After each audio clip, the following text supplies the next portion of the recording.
Hello everyone, চলো এক ঝলকে দেখে নেওয়া যাক এবছর কৃষ্ণনগরের হস্তশিল্প মেলায় ঠিক কী কী জিনিস এসেছে। সব কিছু তো পসিবল হয়নি শেয়ার করা, কিন্তু যতটা সম্ভব আমি শেয়ার করেছি।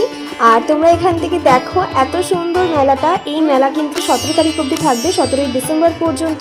তো যারা যারা এখনো অবধি এই মেলায় যাওনি তারা অবশ্যই একবার ভিজিট করো, তোমাদেরও আশা করি ভালো লাগবে।